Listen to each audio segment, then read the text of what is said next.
Coming back to Tulsa after all these decades was a real religious experience for me.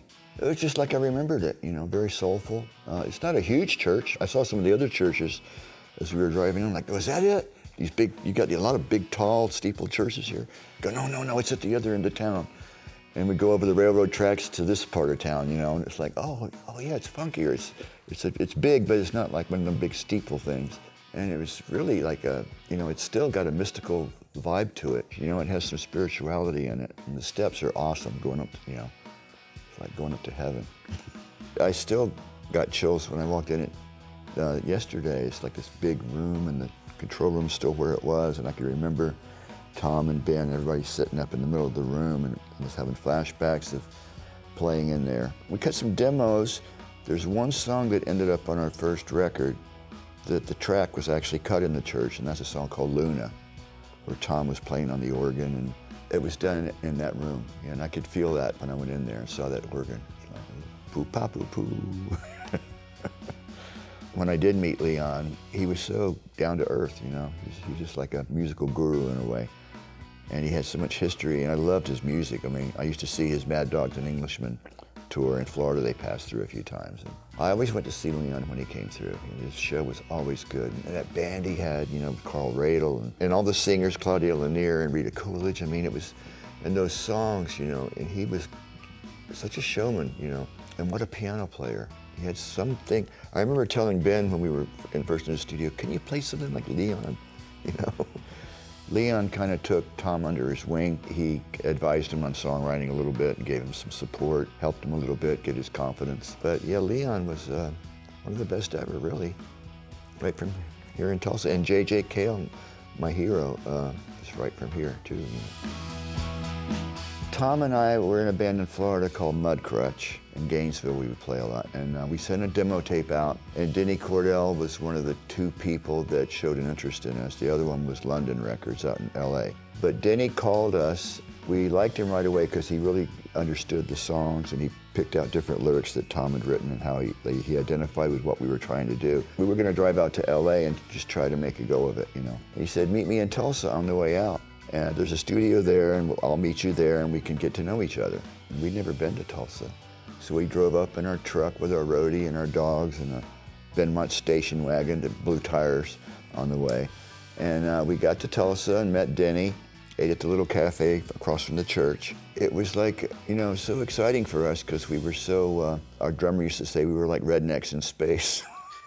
It was a culture shock getting out of Florida. The steps, I remember it was so impressive to walk up those big steps of this church, you know, Leon's church. And it was very exciting for us young boys that didn't know how to record, and meeting Denny. That's how we ended up in Tulsa on the way to California. And once we got out to California, he offered us a deal. Pretty meager deal, but it was, for us, it was like all the money in the world, you know. And he treated us good. You know, Denny really stood behind us, and he invested a lot in us before we had anything going on. You know, he believed in us, and it meant a lot to have someone that talented, you know, support us and give us inspiration.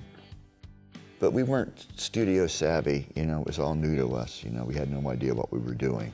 We were used to playing live, you know. Denny helped us learn. He said, you know, like, don't use the big amps in the studio. Jimmy Page doesn't do that. He uses the little amps in the studio. You know, so we had to learn like to play different in here for it to sound right in the control room. You know, because we were used to hearing it in here and playing like we play, and then we go and listen to it like that sounds like crap. You know, like nothing's working.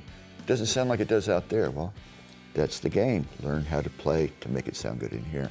I was so, you know, impressionable and young and stupid. And I said to Denny, like, can you make us like the Beatles? You know, and he said, that's up to you, kid. But it's like we were like, this is the big time, you know, big steps and a big room and a studio and a producer, and it's all gonna happen. It only took like 3 years later.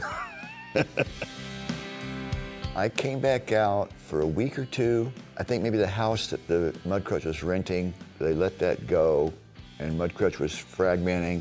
We weren't making any records that were good, and Tom was becoming the focus of the deal. And the way I remember it was, okay, we're gonna have to break up the Mudcrutch thing. It's not happening. We're gonna keep Tom on as a songwriter. They thought there might be a future in that. And what I heard was that Tom said to Denny, like, okay, but I'm keeping Mike. You gotta keep Mike. And they said, okay.